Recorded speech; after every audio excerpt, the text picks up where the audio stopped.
हमारे साथ माहिर मईशत अकबर ज़ैदी और मारूफ सनतकार आरिफ हबीब मौजूद है। अकबर जी साहब और आरिफ हबीब साहब, बहुत शुक्रिया आप दोनों का। अकबर जी साहब, आप समझते हैं कि जो इस वक्त नंबर्स नज़र आ रहे हैं उसके हिसाब से तरक्की बेहतर होगी? ज़रा एक पेसिमिस्टिक व्यू ले रहा है वर्ल्ड बैंक जब 0.5% तरक्की बताता है। साल के मुकाबले में तो जो कुछ भी 20-21 में होगा इस साल में वो बेहतर ही होगा, क्योंकि हमें ये कभी भी नहीं भूल पाएंगे कि ये पिछला साल जो अभी गुजरा है, पिछले हफ्ते कितना बुरा साल था। -4%, -0.4% हमारी जीडीपी की ग्रोथ हुई थी, यानी कि हमारी मईशत सुकड़ी थी। तो उससे बेहतर जो कुछ भी होगा, वजीर आजम कह रहे हो, वर्ल्ड बैंक कह रहे हो, स्टेट बैंक कह रहे हो, आम लोग भी कह रहे हैं, वो एक्सपेक्ट करते हैं कि बेहतर ही होगा। मेरा ख्याल है बेहतर होगा। असल मसला ये है कि कितना बेहतर होगा। देखिए, इतनी बुरी हालत से थोड़ा बेहतर करना कोई बड़े काम की बात नहीं है, कमाल की बात नहीं है। और मुझे लगता है कि ऐसे ही होगा कि अगर वो सब फर्ज करिए कि अगर 0.5% ही पे जाता है जो वर्ल्ड बैंक के फिगर्स हैं, इसका मतलब है 1% इसमें इजाफा हुआ, बेहतरी हुई है जीडीपी ग्रोथ की।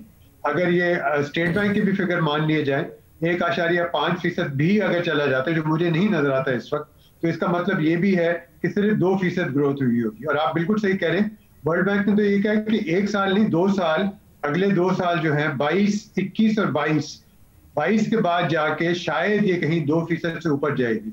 ये अगले 2 साल में 1.3% का औसतन हवाला दे रहे हैं।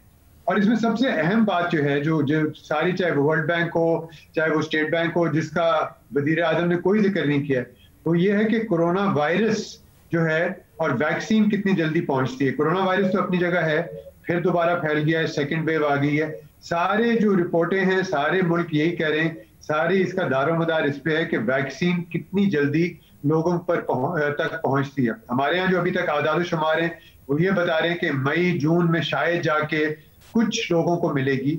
और जैसे आपको भी पता है, सिर्फ 1 मिलियन इन्होंने कहा है कि ये इंपोर्ट कर रहे हैं, जबकि आबादी हमारी 200 मिलियन की है। तो आप खुद ही सोच लें कि पता नहीं किन लोगों को मिलेगी, लेकिन मईशत का हवाला इससे कोई बेहतरी लगती नहीं। वजीर साहब, हमने पाकिस्तान की मईशत ने कभी एक सस्टेनेबल टाइम नहीं देखा ग्रोथ का। कभी बिजली के मसाइल थे, वो अब नहीं है। दहशतगर्दी के बहुत ज़्यादा मसाइल थे, वो उस तरह नहीं है। बिजली वाफर मिकदार में है, शरह सूद कम है। तो आपको लगता है कि इंडस्ट्री में इन्वेस्टमेंट हो, एक एक्सपोर्ट लेड ग्रोथ की तरफ हम जाएं और वो फिर बढ़ती हुई नजर आए, उस तरफ कम से कम हम जाते नजर आएंगे, अगर बिल्कुल शॉर्ट टर्म में नहीं तो मीडियम टर्म में? देखिए, वजीर आजम ने खुद ही तस्लीम कर लिया था कि ना तजुर्बेकारी है उनका कि उनकी समझ में नहीं आई कि जो उनको ओहदा मिला है उसमें किस तरह उनको काम करना चाहिए। अब 2.5 साल हो गए, शायद अब समझ आ रही है। ये 2-2.5 साल जो हमारे ज़ाया हुए हैं, मेरे ख्याल है उसका भी एक तरह का अजाला होगा कि देखना पड़ेगा कि अगर हमारी आगे ग्रोथ थोड़ी बहुत बढ़ती भी है तो उसका यानी कितनी बढ़ेगी, थोड़ी सी बढ़ेगी। अब आप कह रहे हैं एक्सपोर्ट लेड ग्रोथ। अब एक्सपोर्ट लेड ग्रोथ इस बात पर मुनहसर है कि जो ममालिक हमारी जो हमसे खरीदो फरोख्त करते हैं कि क्या उधर बेहतरी आती है। नहीं, मुझे नहीं लगता कि अगले 3-4-5 महीने में यूरोप में, बरतानिया में कोई बेहतरी आएगी। बरतानिया लॉकडाउन हो गया 2 महीने के लिए, जर्मनी भी लॉकडाउन होने के लिए जा रहा है, ऐसे ममालिक हैं। अमेरिका में हर रोज नए रिकॉर्ड टूट रहे हैं।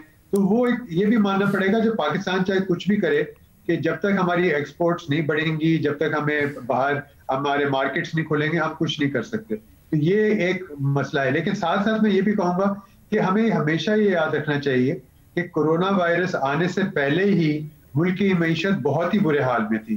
तो वो उसमें आप कोरोना वायरस को एक क्या कहना चाहते हैं, एक एक्सक्यूज के तौर पर आप नहीं कह सकते, क्योंकि उससे पहले ही बहुत बुरी हो गई। मुझे लगता है कि अब 1.9% थी कोरोना आने से पहले।